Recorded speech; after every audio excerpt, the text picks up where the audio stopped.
സൂറത്തുൽ ഇഖ്ലാസ് വീട്ടിക്ക് കയറാന് നേരത്ത് ഓതാൻ വലിയ പണിയുണ്ടോ? ഒരു പണിയില്ല.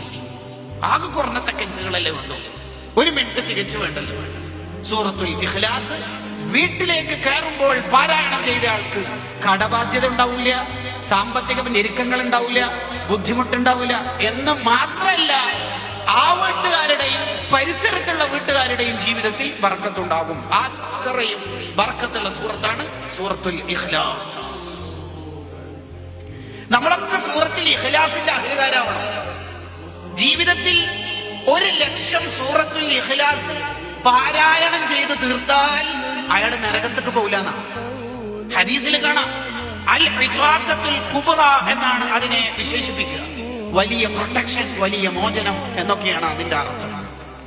ആരും അറിയാതെ 1,00,000 സൂറത്തുൽ ഇഖ്ലാസ് നമ്മൾ അങ്ങ് ഓതി തീർക്കണം. ദുനിയാവിൽ ഇത്രയും കാലം ജീവിച്ചിട്ട് നരകത്തിലേക്ക് പോകാതിരിക്കാൻ എന്ത് സർട്ടിഫിക്കറ്റ് ഉണ്ട് എന്ന് ചോദിച്ചാൽ പരലോകത്ത് ഇത് കാണിച്ചു കൊടുക്കാം. ഈ 1,00,000 ഇഖ്ലാസ് ഓതി കഴിഞ്ഞിട്ട് സ്റ്റാറ്റസ് ഇടരുത്, കംപ്ലീറ്റഡ് എന്നിട്ട് അതിന്റെ വെള്ളത്തിൽ ഇടലായി പോകും. കംപ്ലീറ്റഡ് അങ്ങനെ കണ്ടില്ല. ആരും അറിയണ്ട. മരിച്ചുപോയ ഉമ്മക്ക് വേണ്ടി, ഉപ്പക്ക് വേണ്ടി, മരണപ്പെട്ടുപോയ ഭാര്യയ്ക്ക് വേണ്ടി, ഭർത്താവിന് വേണ്ടി വേറൊരാള് ചെയ്താലും അയാൾക്ക് നരകം ഉണ്ടാവില്ല. ഓതിയാൾക്ക് ഉറപ്പന്നല്ലേ. ഫോട്ടോ സ്റ്റാറ്റിന് ഇത്ര ക്ലിയർ ഉണ്ട്.